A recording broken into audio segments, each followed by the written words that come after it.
RWBY Chibi episode 8. This is a really fun episode. We got a lot of Pyrrha, which is of course really good because probably won't have a lot of her in the main series. But I really love what they did. You know, we got to see a ton of her powers, just in the funniest ways. Like her getting scared when Nora came in, and she just magnetizes everything to her. Like she freaked her out, and she just sends everything flying at her. So that I really loved.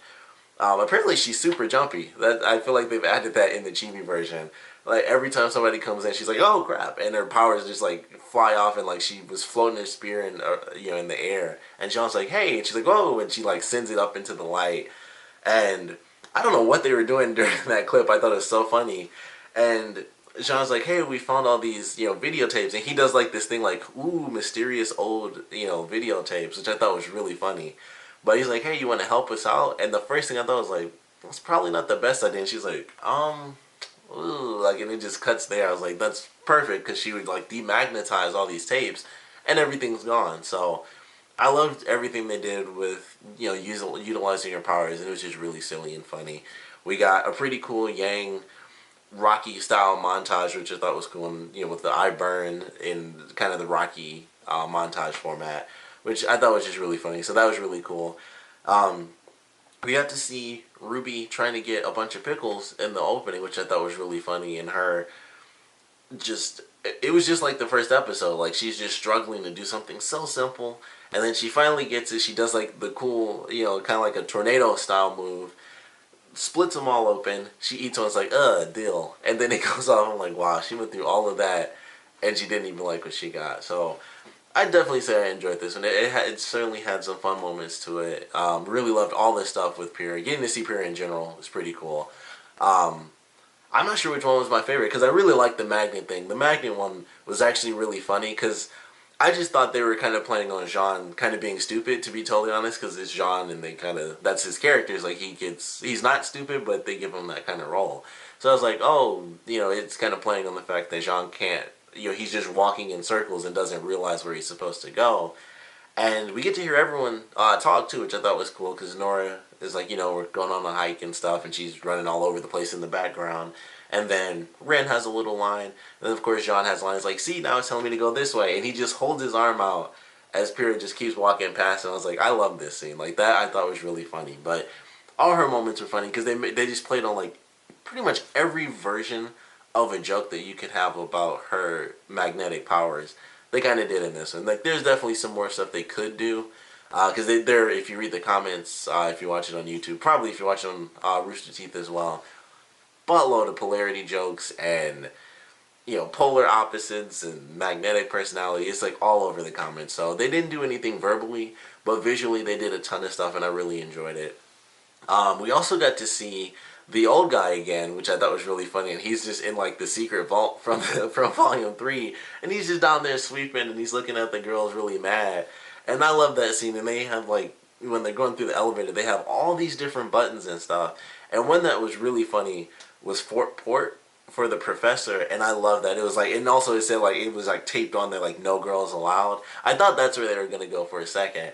But I love that. I was like, it's just going down. It's like basement 1, basement 2, and then it has all this silly stuff, and it's like Fort Port, no girls allowed. I thought that was actually just really silly and funny. So I really like this episode. It's probably one of my favorites. I think I really like what they did with the Pyrrha stuff. I really enjoyed the elevator skit. Was definitely funny, and of course the Yang Rocky montage style was definitely pretty good. It ended fairly short. I was surprised how short that one was because, she was doing the workout. I thought they would really end it where she's like running and she does the cheer. I was surprised that they kind of cut it at her just, running and exercising. So I kind of would have liked to have seen like the really cheesy cheer if she did something. I thought she was also going to like use her gauntlets and stuff as a part of her training and just do something with them. So I was kind of surprised it was seriously just her working out. And of course the way it ended was hilarious because Nora eating the cake. First off, I loved the way they did the animation where she just ate the cake and like literally just expanded and like knocked the table over and stuff.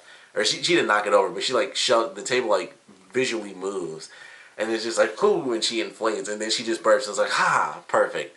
And of course Jen gets super pissed, like she just ate a full cake, got like super big like Mario with the balloon, and then just boom, she bursts and deflates, and she's super skinny again. It's like, perfect, I'm out of here. So I loved like that whole thing. Like that was just the way it ended. I like that, but I would have loved to have seen like the cheesy cheer and everything. And she's like, you know, did all this work and exercise, and I did the freeze frame cheer and all that stuff. And then it's like, oh, Nora just ate a whole cake, got super fat, and then burped it all out, and she's on her way to just be awesome. So would have liked that, but that's not even that big of that's like really nitpicking at this point. But I did really enjoy this episode, of course. Would love to know what you guys thought about it, so please comment below. Let me know your favorite parts, your least favorite parts. I would like to know, because they've kind of added a lot of Team Juniper in this episode. What sort of skits would you like to see with the rest of the team? Because we still don't get a lot of Ren, and of course Ren has always been the silent character. But I'd love to see a couple of skits based around him. I don't know what they would be. It would probably just be, of course, Ren and Nora and him probably trying to explain something to her, or they could probably do something with him cooking pancakes because he's apparently a really great chef. So I'd like to see that. I think that would be cool if they did something with him and RWBY, because she's always seems to be the one involved with food-based stuff, where she's trying to make the cookies in the first episode and the pickles in this one, even though she was just trying to open it. That's really all we've had as far as, food-based stuff, and then Nora in this one. So I'd kind of like to see that. I'd like to see him maybe teaching RWBY, or possibly teaching Nora. I think that would be funnier, because it's Nora. She'd probably, like, blow something up. So I would love to see that, like something with Ren cooking or something like that. I think would be really cool for Team Juniper. But we'll love to know what sort of skit ideas you guys would like to see using the Team Juniper characters. So please comment below, let me know. And of course, thanks for watching.